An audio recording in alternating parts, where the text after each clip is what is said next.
Merci, on voit bien que le département se mobilise forcément. Ça a l'air très éclaté, mais comme la géographie départementale, donc il y a quand même des sources d'espoir sur plusieurs sujets que vous avez évoqués. J'appelle deux autres personnalités pour compléter un petit peu cette vision, et c'est une vision plutôt au niveau national qu'on va avoir cette fois-ci.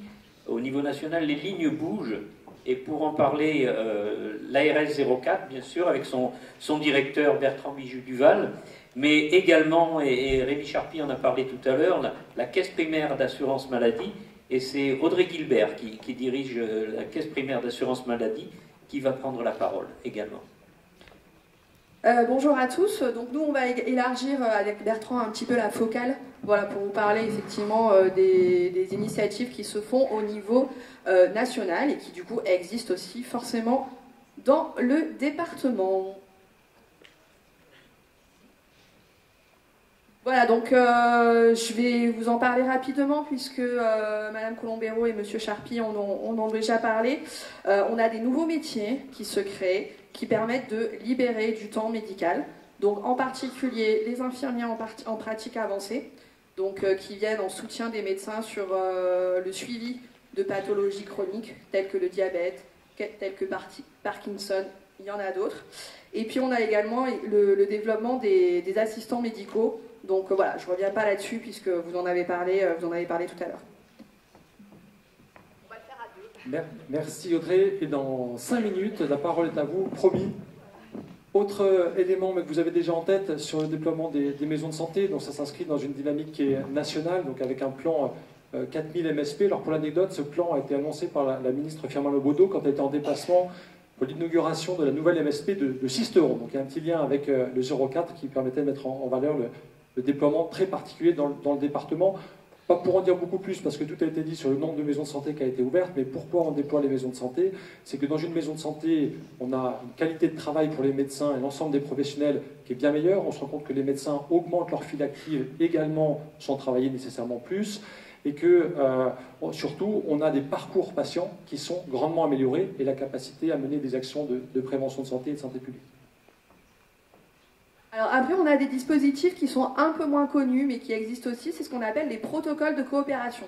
Donc les protocoles de coopération, ça permet à un médecin de déléguer à un personnel paramédical le traitement de certaines pathologies.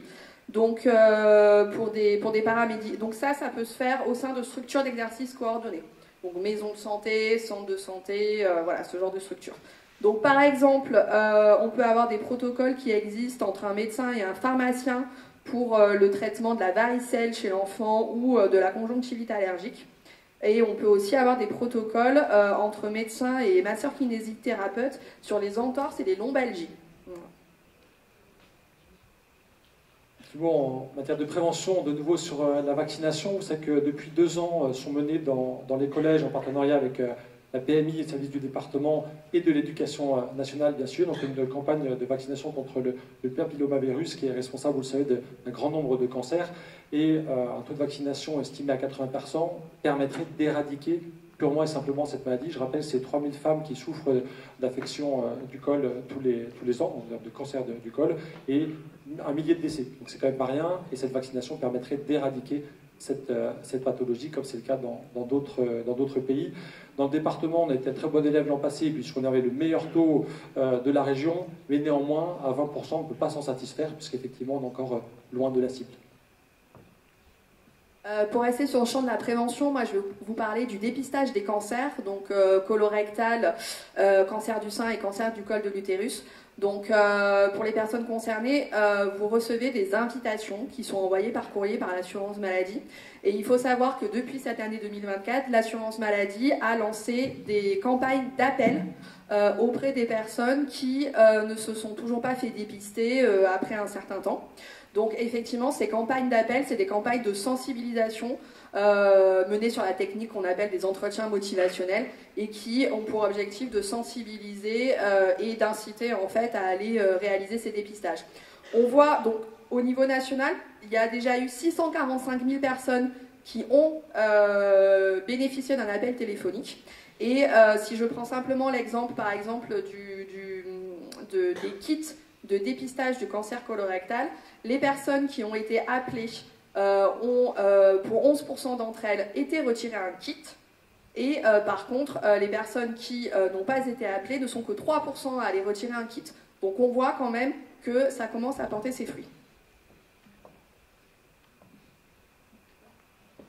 Merci. Un autre dispositif national qui a un impact potentiel très important sur les départements ruraux, c'est le dispositif Docteur Junior. Vous savez, cette 4e année d'internat qui a été actée par le projet de loi de finances, la loi de finances de la Sécurité sociale de 2022, et dont la première promotion sortira en novembre 2026.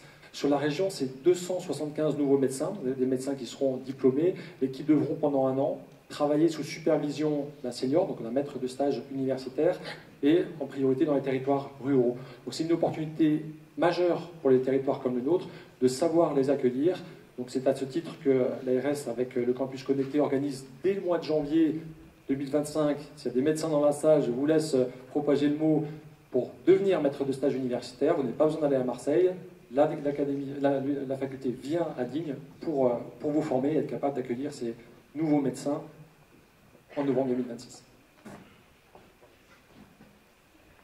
Donc on a aussi des dispositifs comme la loi RIST de 2023, mais pas que, qui permettent de renforcer l'accès direct à certaines professions paramédicales.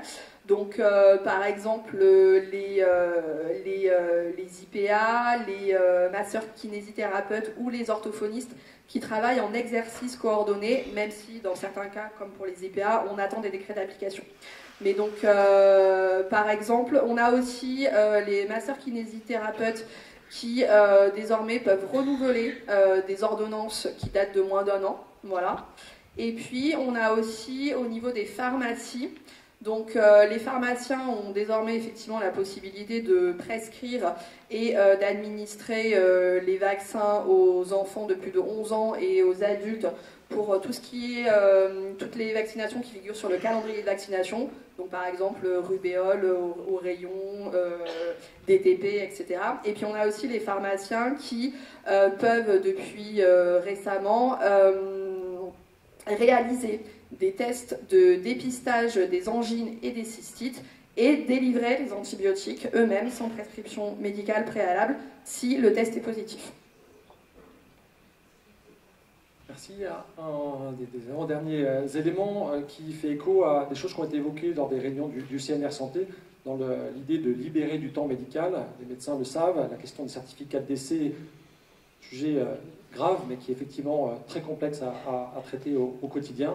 Et donc, depuis cette année, une expérimentation a été étendue à l'ensemble du territoire national pour que les infirmières, formées évidemment, puissent faire certificat de décès. Donc, dans le département, c'est plus d'une trentaine d'infirmiers et infirmières qui sont formés et qui permettent désormais, en moyenne pour l'instant dans cette phase de montée en charge, de faire à peu près un certificat par semaine, ce qui est autant de déplacements en moins pour les médecins ou évidemment de mobilisation du SMUR, puisque c'est ce qui se passe quand on n'a pas de médecin de garde.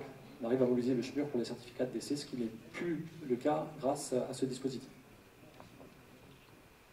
Alors moi je vais vous parler d'un dispositif qu'on appelle dans notre petit jargon assurance maladie ASAM, mais en fait voilà, c'est un dispositif national qui a été lancé en 2023 par l'assurance maladie qui vise à aider les personnes qui sont en affection longue durée et qui n'ont pas de médecin traitant à en avoir un. Donc, simple exemple sur le département pour vous dire de où on part et où on en est aujourd'hui. Début 2023, il y avait quasiment 10% des personnes en ALD du département qui n'avaient pas de médecin traitant. Aujourd'hui, suite aux actions qu'on a pu mener, notamment en partenariat avec des maisons de santé ou des CPTS ou des médecins nouvellement installés, aujourd'hui, on est à moins de 5%. Voilà. Et le petit dernier pour la route, pour parfaire ce panorama qui est loin d'être exhaustif, et pardonnez-nous s'il est déjà conséquent, mais il y a encore beaucoup d'autres initiatives. En tout cas, pour ce dernier exemple, l'enjeu des hôpitaux de proximité, puisque notre département s'illustre avec le fait de disposer de 4 très petits hôpitaux qui comptent parmi les plus petits de France, puisqu'à chaque fois ce sont quelques lits de médecine ou de SMR qui sont associés. Et ce sont donc des dispositifs qui permettent donc en labellisant et en finançant par l'ARS ces établissements, de maintenir en proximité des lits d'hospitalisation. Donc c'est utile pour les médecins qui ont besoin de faire hospitaliser leurs patients sans qu'ils aient besoin d'aller trop loin, mais également de financer des actions de lien ville-hôpital, de mener des actions de santé publique. Donc ce sont des financements conséquents qui permettent à ces petits hôpitaux de se maintenir et de rayonner sur leur bassin de vie. Je crois qu'on a fait le tour de notre sélection, et donc on rend la parole à notre grand organisateur. Merci Monsieur le Directeur, merci Madame la Directrice. C'est difficile, c'est très difficile de prendre le train en marche, mais elle nous a rejoint, la maire de Digne, également présidente de Provence-Alpes Agglomération et présidente du Conseil territorial de santé, Patricia Granet-Brunello. Si vous voulez prendre la parole, avant qu'on passe la parole à la salle, c'est bien volontiers. C'est vrai qu'au pied levé, c'est pas simple. Bonjour à tous, merci d'être là. Une journée sur la santé, oui, c'est une journée importante. Tant nous sommes confrontés à beaucoup de sujets compliqués aujourd'hui, il n'y a pas que la santé, mais c'est comme ça. Et donc, que vous dire que je ne sais pas ce qui a été dit, donc c'est difficile de rebondir, que j'espère que cette journée sera fructueuse, que pour moi je reste quand même sur mes deux pieds et sur le fait qu'on fait beaucoup de choses, mais la mayonnaise n'a pas encore complètement prise, quoi. Donc j'espère que cette journée va permettre des échanges fructueux pour donner d'autres pistes, mais surtout pour passer ce message et pour aller dans ce sens-là, et ce message qui a aussi eu, et ça m'a fait pour moi énormément de bien, et professionnellement et en tant qu'élu, François Braun, quand il est venu traiter le sujet de nos urgences basalpines. Eh bien, on a un certain nombre de ressources sur ce département. Eh bien, intelligemment, c'est à nous, dans un travail transversal, collectif, constructif, que nous avons à trouver des solutions. Aujourd'hui, personne ne les trouvera pour nous. C'est nous tous ensemble que nous avons à les trouver. C'est comment faire bien avec ce qu'on a pour laisser aucun patient sur le bord de la route. Voilà, l'équation, elle est là. Et c'est pas que moi qui le résoudra, c'est pas que l'État, c'est pas que l'État, la préfecture, c'est nous tous ensemble, à nos différents niveaux, d'apporter la pierre à l'édifice intelligemment, sans tirer la couverture à soi et en pouvant construire cette suite. Il y a de la ressource, si on veut. Ça implique certaines contraintes aussi. Mais voilà, donc où on a envie de relever ce défi. En tout cas, moi, aujourd'hui, je le dis clairement, toute seule, je ne peux pas le relever. Je ne peux pas. Et il faut que vous le compreniez. Quand je dis je ne peux pas, c'est le médecin qui vous parle. C'est-à-dire que moi, aujourd'hui, j'ai envie d'arrêter mon activité professionnelle que j'adore. Voilà. Mais bon, je pense que j'arrêterai mon activité d'élu et que je continuerai à faire de la médecine parce que les gens, ils ont besoin de nous.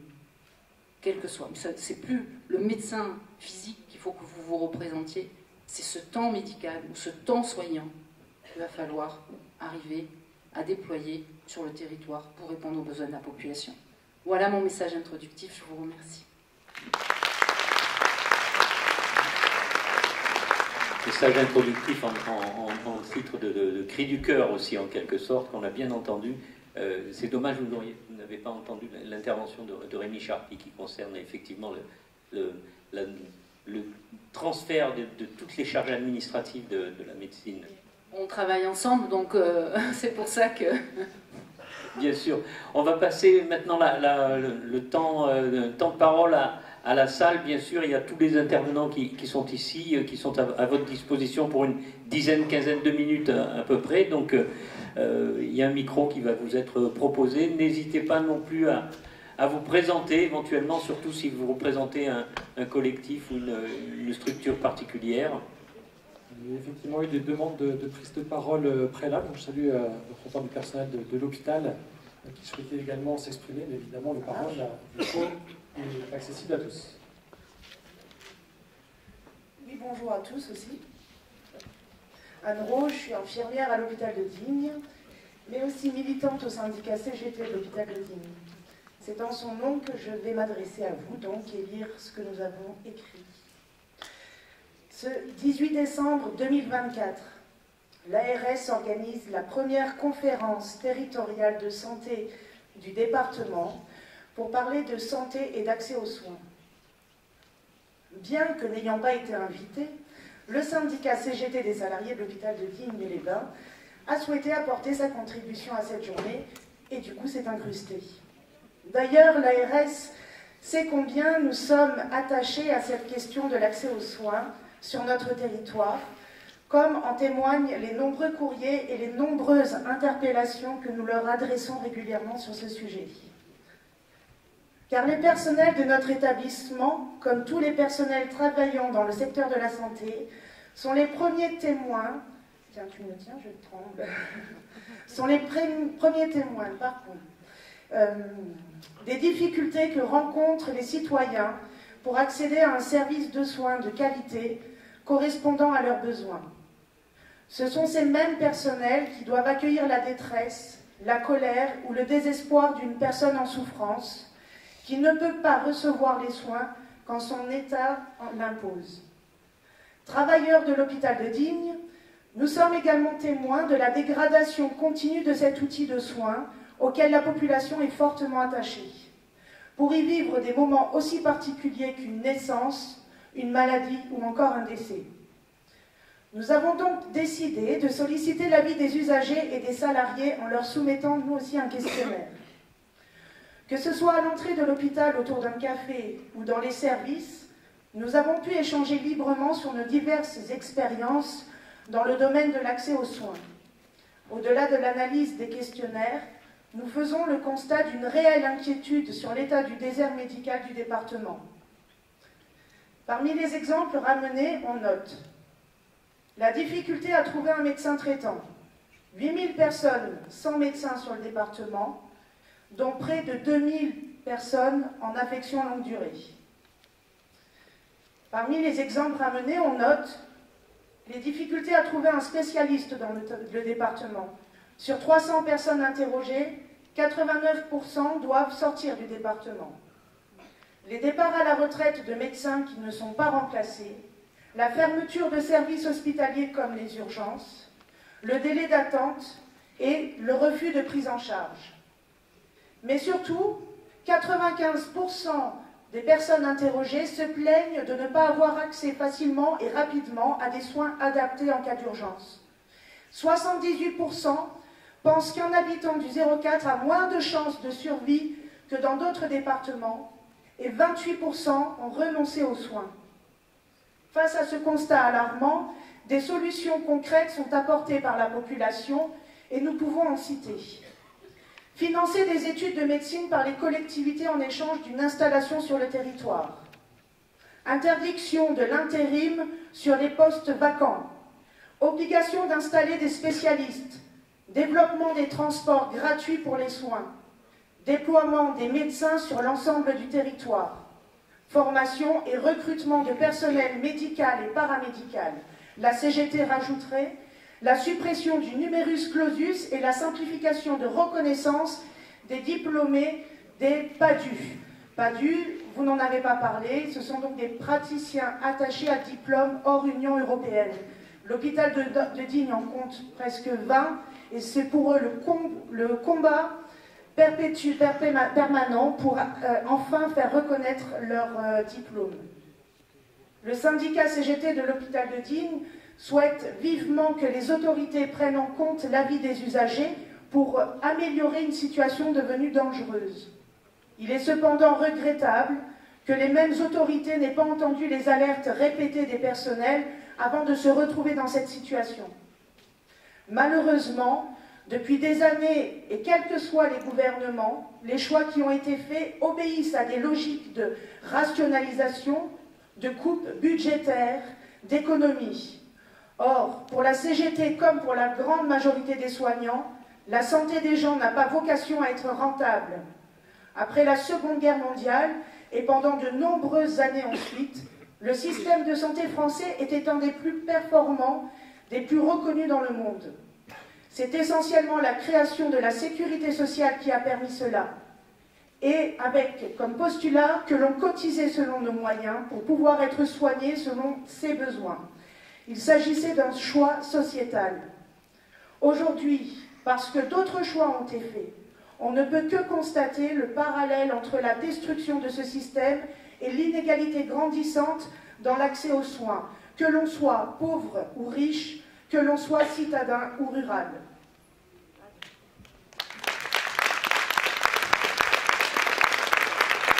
Merci de votre intervention.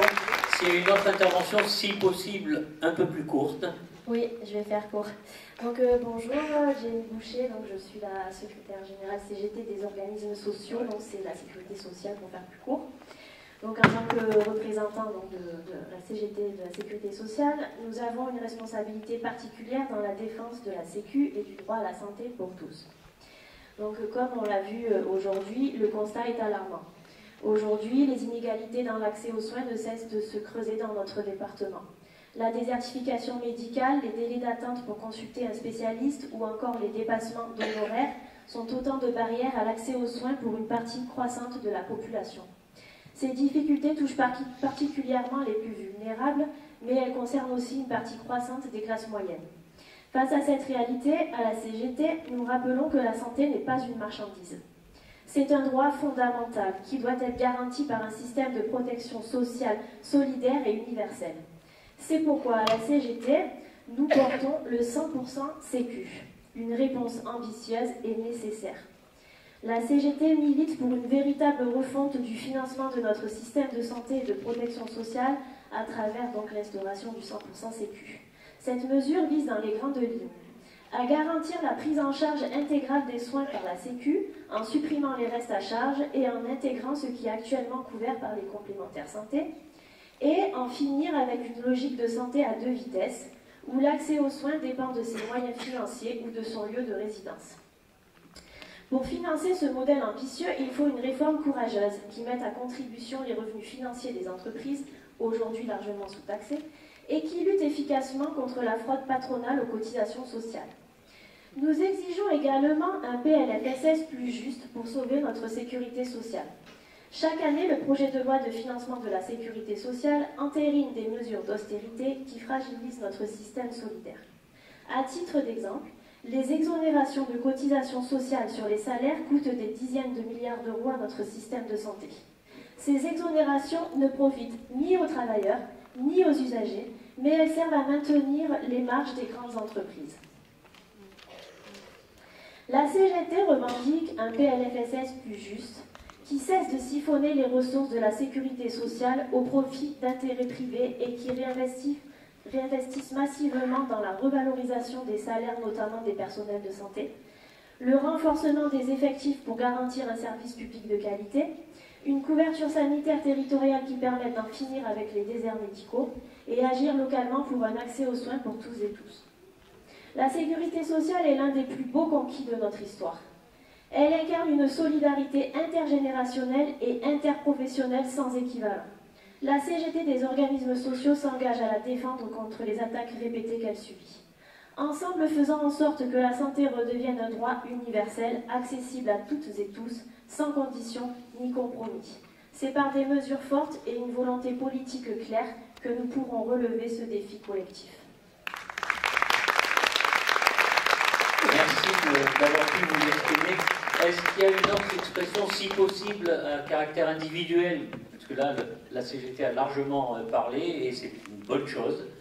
Mais s'il y a des patients, notamment, qui veulent s'exprimer et poser des questions aux personnes qui sont sur scène.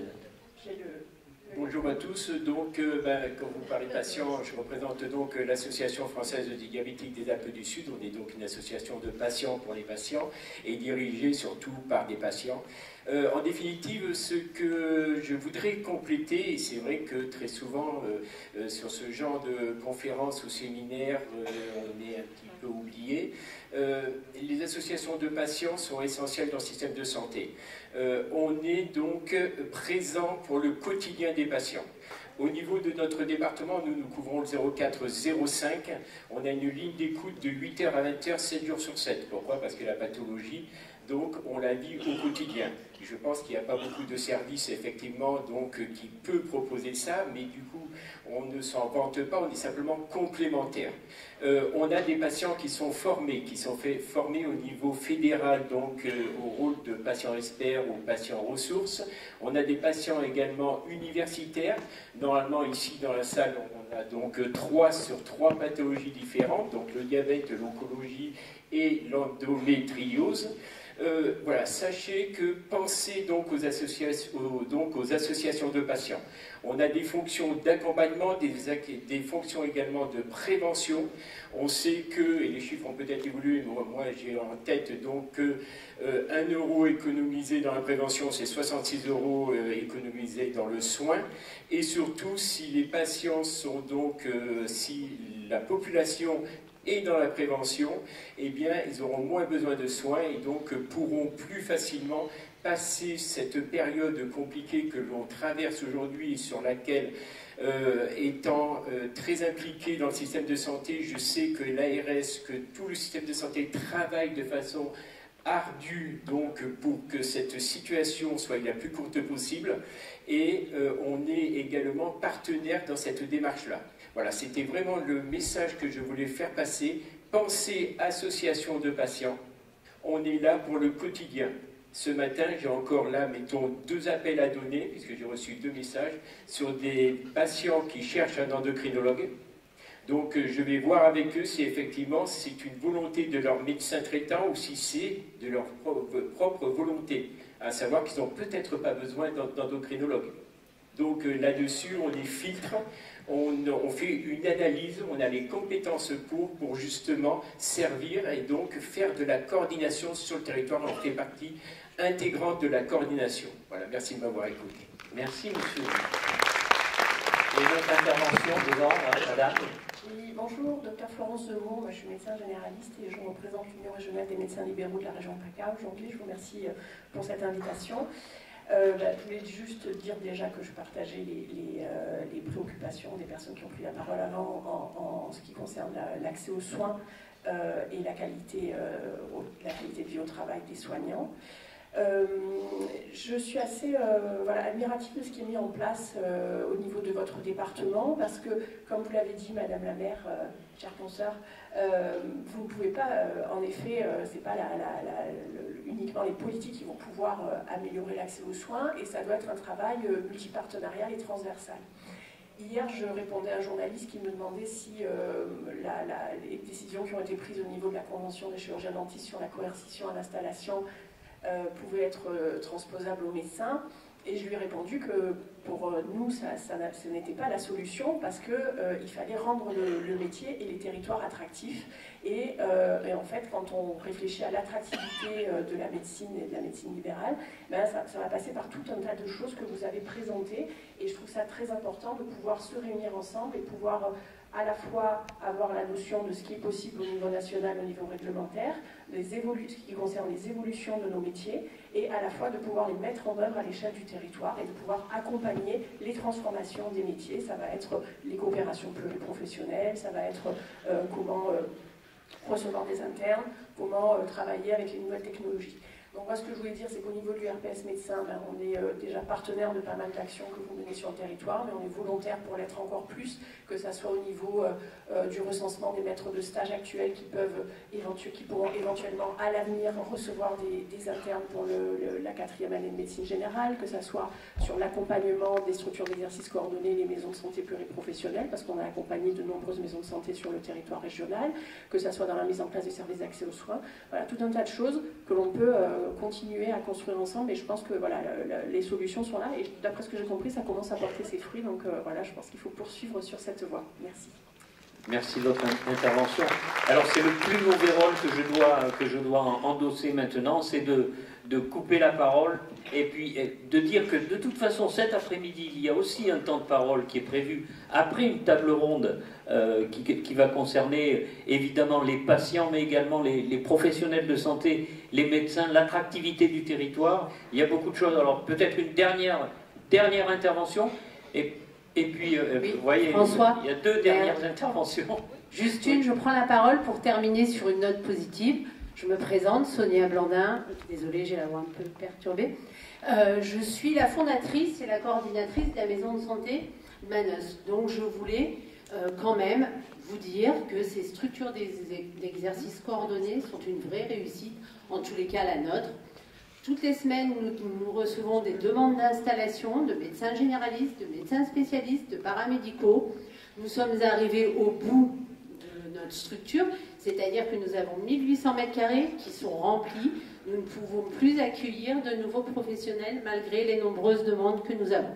À partir de 2025, nous avons 3 médecins généralistes qui s'installent à la maison de santé. Hier, nous avons un médecin spécialiste, un chirurgien orthopédique qui s'est installé, qui a commencé ses consultations.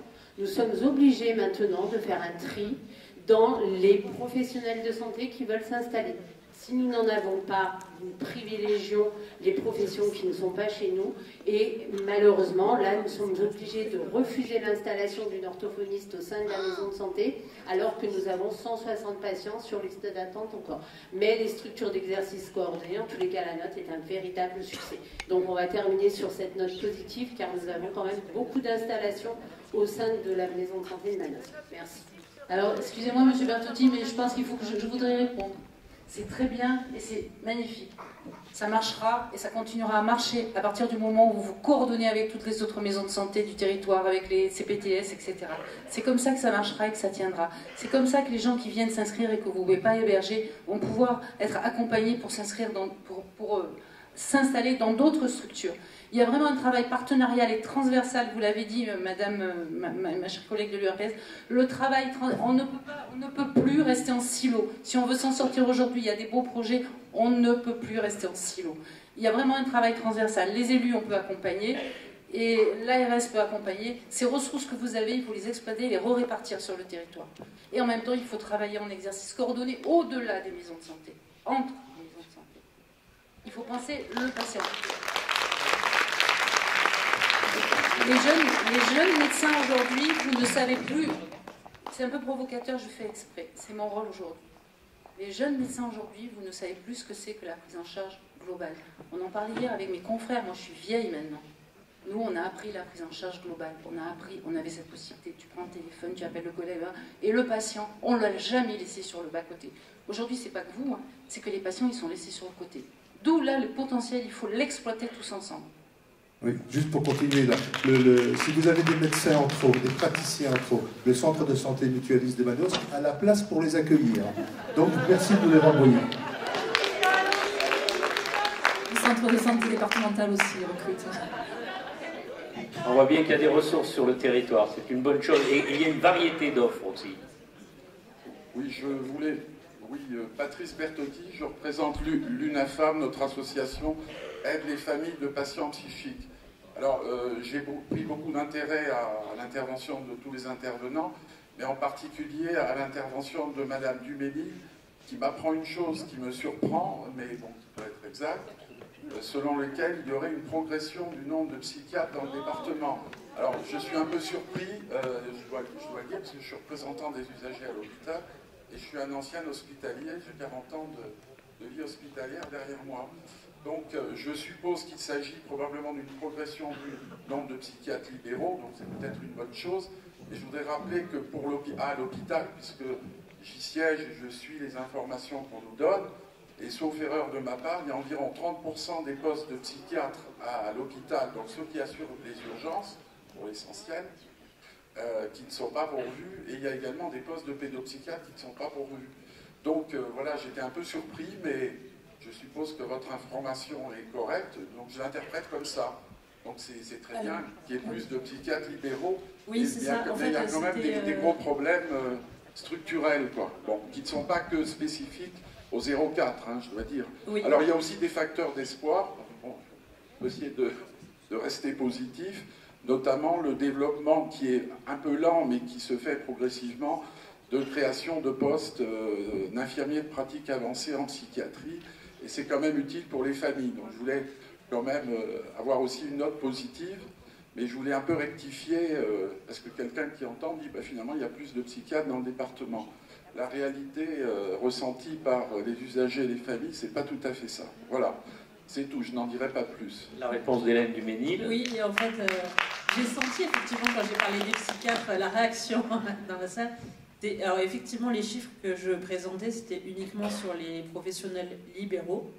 Et du coup, une augmentation aussi du nombre de professionnels, ça ne veut pas dire qu'il y en a beaucoup. J'avais bien dit au départ que le département était très peu doté en spécialistes. Donc il y en a un peu plus, donc c'est une note positive pour dire quand même que ça va dans le bon sens, mais ça ne veut pas dire qu'il y en a beaucoup. Voilà. Mais c'est effectivement que pour les libéraux. Je n'ai pas parlé des professionnels hospitaliers. Voilà. Merci de vos interventions. Oui, monsieur. C'est que quand on a des petits effectifs, si vous avez une installation, donc là on me souffle qu'effectivement il y a une installation sur Castellane, en fait un effectif sur peu d'effectifs, ça fait des variations de stade qui sont importantes. Donc ça explique, mais en aucun cas effectivement ça indique un chiffre satisfaisant et suffisant. Alors on va essayer de respecter l'horaire. Il est prévu de faire une petite pause avant d'entendre Monsieur Mousquet. Je vous propose de nous retrouver d'ici 5-10 minutes, pas plus, parce qu'on est déjà en retard sur l'horaire prévu. Merci.